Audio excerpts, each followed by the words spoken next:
हिमांशु गर्ग। आज हम आपके सामने फिजिक्स के इम्पोर्टेंट क्वेश्चंस को लेकर आए हैं।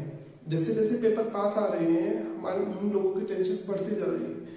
क्या टॉपिक पहले तैयार करें, क्या बाद में तैयार करें, किस क्वेश्चन पोर्शन को कैसे तैयार करना है जिससे एग्जाम में हमारे जो मार्क्स हैं वो अच्छे आ जाएं, हमारे जो स्कोर है वो अच्छे हो जाए।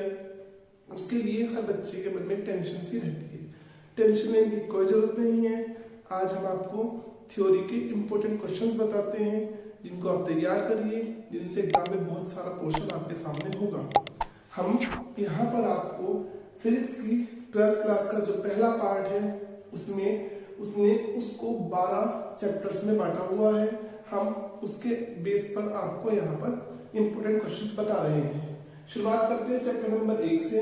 चैप्टर नंबर 1 में 3 चीजें आपको लर्न करनी है। पहले नंबर पर वैद्युत क्षेत्र की तीव्रता की परिभाषा, दूसरे नंबर पर वैद्युत द्विध्रुव आघूर्ण की परिभाषा और तीसरे नंबर पर डेरिवेशन लिखा हुआ है। वैद्युत द्विध्रुव के कारण वैद्युत क्षेत्र की तीव्रता निरक्षीय स्थिति में। इसके अलावा आपको पहले चैप्टर में से कुछ भी याद नहीं करना है। ये जो पहला चैप्टर है इसमें से पहले डेफिनेशन के लिए वो 1 नंबर रखता है। पेपर के अंदर इसके लिए केवल 1 नंबर ही निर्धारित किया गया है। दूसरी डेफिनेशन जो हमारे सामने है वैद्युत द्विध्रुव आघूर्ण की परिभाषा, इसके लिए भी एग्जाम में 1 ही नंबर निर्धारित किया गया है। आपको इन दोनों डेफिनेशंस को अच्छे से याद कर लेना चाहिए। तीसरे नंबर पर यहाँ पर लिखा हुआ है वो एक डेरिवेशन है। डेरिवेशन है वैद्युत द्विध्रुव के कारण वैद्युत क्षेत्र की तीव्रता। हम यहाँ पर वैद्युत क्षेत्र की तीव्रता निकाल रहे हैं और कौन सी स्थिति में निकालेंगे? निरक्षीय स्थिति में। 2 स्थितियां होती हैं, एक अक्षीय स्थिति होती है और एक निरक्षीय स्थिति होती है। आपको यहाँ से अगर लर्न करना है तो आप निरक्षीय स्थिति को लर्न करेंगे। अब आ जाता है चैप्टर नंबर 2। चैप्टर नंबर 2 में 4 डेरिवेशन यहाँ पर लिखे हुए हैं। 4 डेरिवेशन हैं जो आपको याद करने हैं। डेफिनेशन यहाँ से आपको लर्न नहीं करनी है।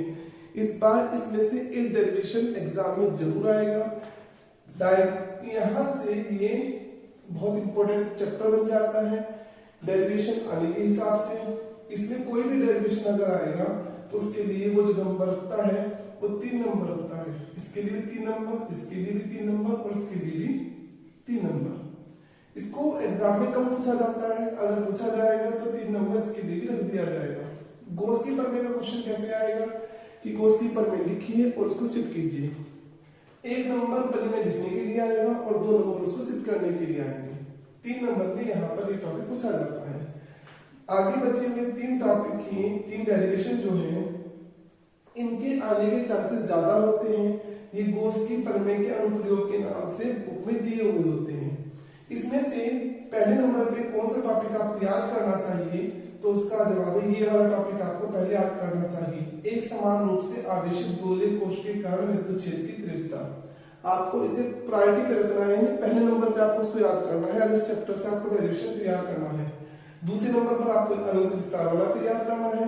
तीसरे नंबर पर आपको अनंत लंबाई के समान आवेशित सीधे तालिका विद्युत क्षेत्र की तीव्रता आपको तैयार करनी चाहिए। चौथे नंबर पर आता है गॉस की प्रमेय। आपको बता दे रहा है गॉस की प्रमेय लिखने के लिए आती है, तो गॉस की प्रमेय लिखने के लिए 1 नंबर से ज्यादा नहीं पूछी जाती और सिद्ध करने के लिए 2 नंबर, कुल मिलाकर वो इसके लिए 3 नंबर निर्धारित करता है। चैप्टर नंबर 3 में 3 परिभाषाएं हैं और 2 डेरिवेशन है। इस चैप्टर में से भी इस साल जरूर एग्जाम में आएगा। इलेक्ट्रॉन वोल्ट की परिभाषा जिसके लिए 1 नंबर निर्धारित है।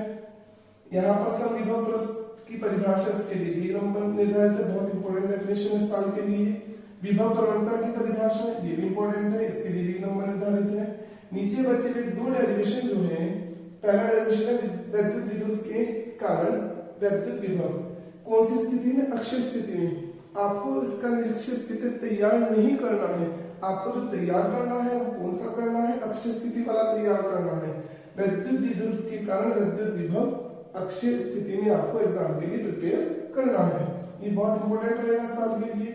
और लास्ट है इसमें से वैद्युत स्थितिज ऊर्जा। ये भी एग्जाम के पॉइंट ऑफ व्यू से बहुत अच्छा टॉपिक आपके लिए रहेगा।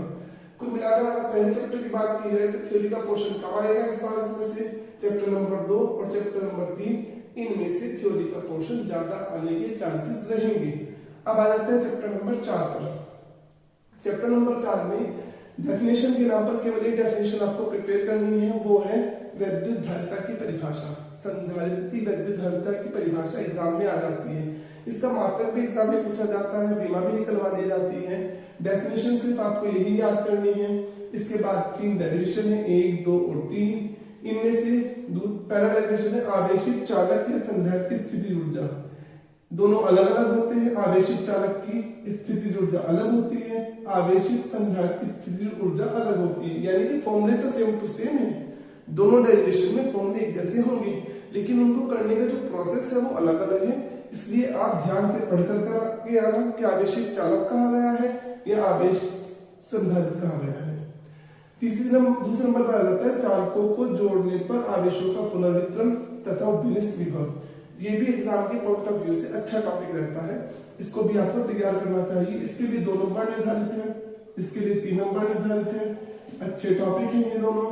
सबसे इंपोर्टेंट इसमें रहेगा ये वाला, ये बहुत अच्छा क्वेश्चन है, इसको आपको तैयार करना चाहिए।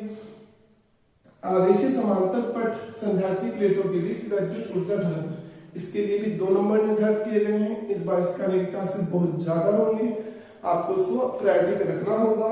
अगर आप चाहते हैं कि अच्छे अच्छे स्कोर्स आपको मिले और आपको एग्जाम में कम टेंशन हो, तो आपको उन टॉपिक्स को पहले प्रिपेयर करना चाहिए जिनके आने के चांसेस इस साल ज्यादा होंगे।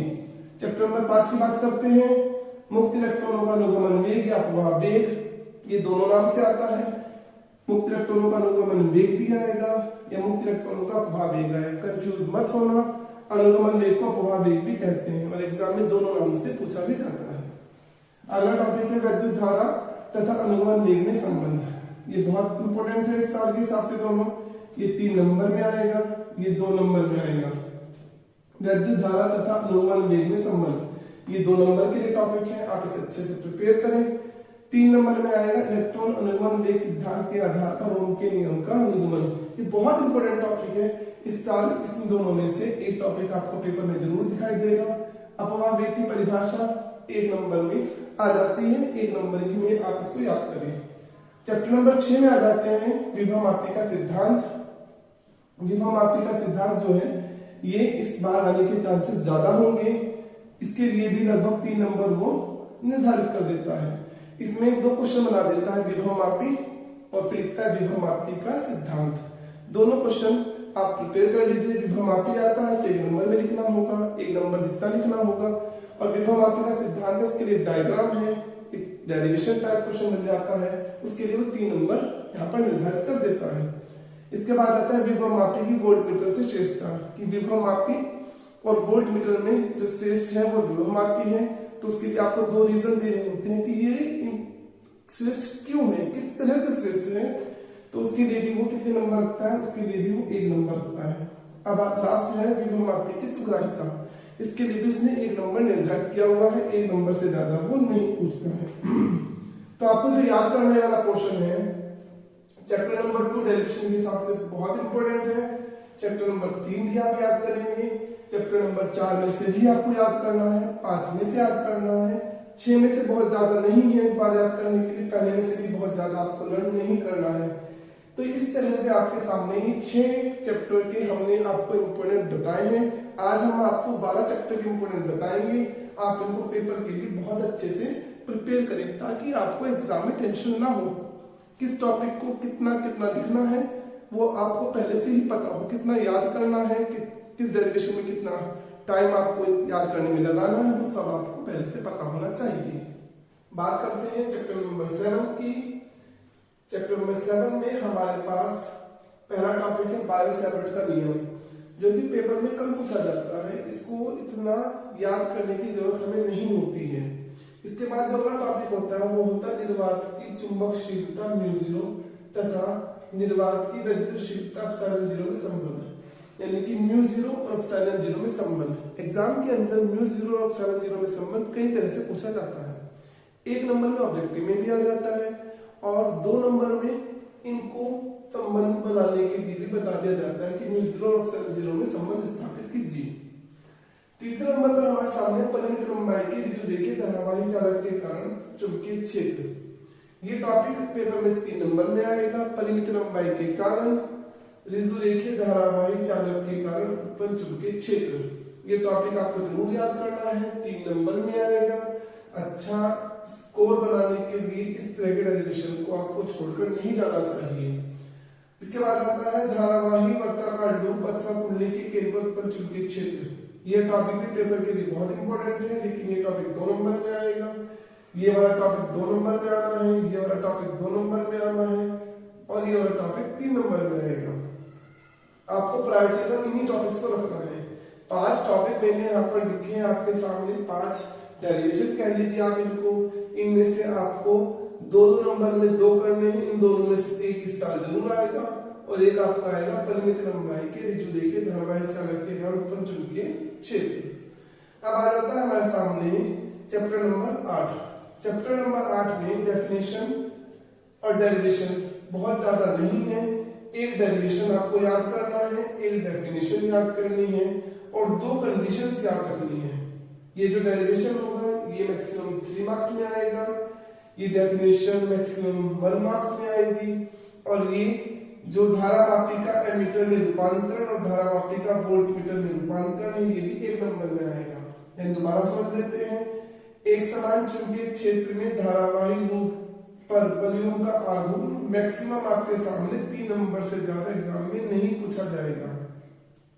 चुंबकीय द्विध्रुव आघूर्ण की जो परिभाषा है वो मैक्सिमम 1 नंबर में आएगी। धारामापी का एमीटर में रूपांतरण और धारामापी का वोल्टमीटर में जो रूपांतरण है ये एक कंडीशन पूछी जाती है और वो भी मैक्सिमम 1 नंबर में ही पूछी जाएगी। आ जाता है चैप्टर नंबर 9। चैप्टर नंबर 9 में 3 परिभाषाएं हैं। दिक्पात कोण की परिभाषा, नमन कोण अथवा रति कोण की परिभाषा, उदासीन बिंदु की परिभाषा। इन तीनों परिभाषा में से इस साल एक परिभाषा आपकी आएगी और उसके लिए भी जो नंबर वो निर्धारित करता है वो 1 नंबर ही निर्धारित करता है। और एक डेरिवेशन आएगा पृथ्वी के चुंबकीय क्षेत्र का क्षैतिज घटक। ये डेरिवेशन आपको 2 नंबर में करना होगा। इसके लिए डायग्राम दिया हुआ है बुक में, वो डायग्राम बनाना होगा और इसको आपको 2 नंबर में कर आना है। अच्छे से इसको तैयार कीजिए। इस चैप्टर में से इतना ही काम आपको तैयार करना है थ्योरी का। चैप्टर नंबर 10 पे आ जाते हैं फैराडे के विद्युत चुंबकीय प्रेरण के नियम, जिनका एग्जाम में आना बहुत ज्यादा नहीं होता है, बहुत कम एग्जाम में आए हुए हैं। यहाँ से स्वप्रेरण गुणांक की परिभाषा, मात्रक, विमा, ये क्वेश्चन वो 3 नंबर में बना देता है। 1 नंबर में परिभाषा, 1 नंबर में मात्रक, 1 नंबर में विमा। इसके बाद एक डेरिवेशन हमारे सामने आता है। एक समान चुंबकीय क्षेत्र में गतिशील ऋजु रेखीय चालक के सिरों के बीच उत्पन्न प्रेरित विद्युत वाहक बल। ये भी क्वेश्चन वो 3 नंबर में बना देता है कि तीनों ये या तो ये वाला क्वेश्चन आप पहले तैयार करेंगे, स्वप्रेरण की परिभाषा, मात्रक और विमा, या तो आप ये तैयार करेंगे 3 नंबर में या फिर ये वाला क्वेश्चन तैयार करेंगे। इन दोनों में से एक क्वेश्चन आने के चांस एग्जाम में इस बार ज्यादा होंगे। चैप्टर नंबर 11 बहुत इंपॉर्टेंट चैप्टर है। ऐसा कभी नहीं होता है कि चैप्टर से क्वेश्चन ना आए। बहुत इंपॉर्टेंट क्वेश्चन है, जैसे कि चैप्टर नंबर 7 से भी डेरिवेशन जरूर आएगा, डैम श्योर आएगा, एक चैप्टर नंबर 11 से जरूर आएगा। ये बहुत इंपॉर्टेंट चैप्टर से है आपके एग्जाम के पॉइंट ऑफ व्यू से। आपको इनको छोड़ के नहीं जाना चाहिए। इनमें से आपको क्या क्या करना है वो समझ लीजिए। पहला टॉपिक जो आपके सामने दिखाई देता है वो है एक समान चुंबकीय क्षेत्र में अपनी अक्ष के परितः घूमती कुंडली के सिरों के बीच उत्पन्न प्रेरित विद्युत वाहक बल। अगर ये क्वेश्चन एग्जाम में पूछेगा तो 3 नंबर इसके लिए आपको देगा। दूसरे नंबर पर आ जाता है प्रत्यावर्ती धारा का वर्ग माध्यम मूल मान। इसके लिए वो जो नंबर निर्धारित करता है वो नंबर मैक्सिमम 1 नंबर निर्धारित करता है, इससे ज्यादा में नहीं पूछा जाता है। तीसरे नंबर पर हमारे सामने है प्रत्यावर्ती धारा के वर्ग माध्यम मूल मान IRMS तथा धारा आयाम I0 में संबंध। ये टॉपिक पेपर में बहुत आया हुआ है और उसको आप अच्छे से लर्न करेंगे। ये आपका 2 नंबर में आता है। इस चैप्टर से ये 2 नंबर वाला टॉपिक आपको याद करना है। इसके बाद LCR परिपथ है, ये 3 नंबर में आया हुआ है, बहुत इंपॉर्टेंट टॉपिक है। ओमीय प्रतिरोध ये 2 नंबर में है। चौकुंडली भी हमारी 2 नंबर में है। श्रेणी अनुनादी परिपथ भी हमारा 2 नंबर में है। इन शॉर्ट अगर हम कहना चाहेंगे इस चैप्टर से कितना काम आएगा तो आप देख सकते हैं कम से कम 2 क्वेश्चन थ्योरी के वो आपको बनाकर देगा। इसलिए आपको पहले नंबर पर इन क्वेश्चंस को पहले देख लेना चाहिए। 1, 2, 3 और 4 और एक 5 क्वेश्चन तो नीचे मैंने आपको बताया। इन क्वेश्चंस को आप पहले देखकर जाएं, इन टॉपिक्स को आप अच्छे से तैयार करें। चैप्टर नंबर 12 की बात करते हैं तो मैक्सवेल का विद्युत चुंबकीय तरंग सिद्धांत एग्जाम में पूछा जाता है। फिर इसके बाद आता है विद्युत चुंबकीय तरंगों के अभिलक्षण। जो तरंगों के अभिलक्षण है यहाँ पर इनकी जो संख्या है वो बहुत ज्यादा नहीं याद करनी है आपको, केवल आपको इसके लिए 2 ही अभिलक्षण आपको तैयार करने हैं।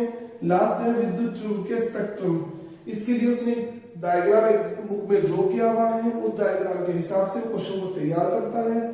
थ्योरी का क्वेश्चन यहाँ से इसके लिए 1 नंबर रखा हुआ है, इसके लिए 2 नंबर रखे हुए हैं और इसके लिए भी 2 नंबर रखे हुए हैं।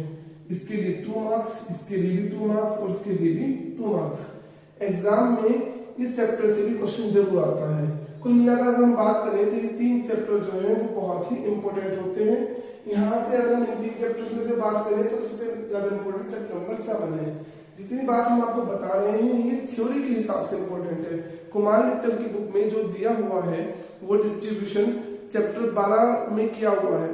पहला भाग जो है 12 चैप्टर में डिवाइड किया हुआ है, उसमें से हम ये चैप्टर जो है पहले तैयार करने की कोशिश करते हैं ताकि हमारे नंबर बहुत अच्छे से एग्जाम में आए।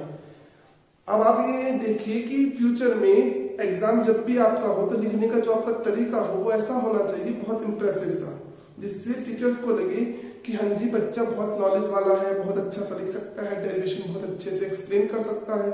आप अपनी प्रिपरेशन इसी हिसाब से मानकर चलें कि फ्यूचर में जब भी एग्जाम आपके हो तो आपका लिखने का जो पैटर्न है वो बहुत ही बढ़िया होना चाहिए। हर डेरिवेशन के लिए आप डायग्राम ड्रॉ करें, फॉर्मूले को पूरा पूरा लिखें और अगली वीडियो में हम आपके सामने जो बचे हुए चैप्टर हैं उनके इंपोर्टेंट क्वेश्चंस थ्योरी के बताने की पूरी कोशिश करेंगे। आपको हमारी वीडियो कैसी लग रही है आप हमें कमेंट बॉक्स में जरूर बताएं।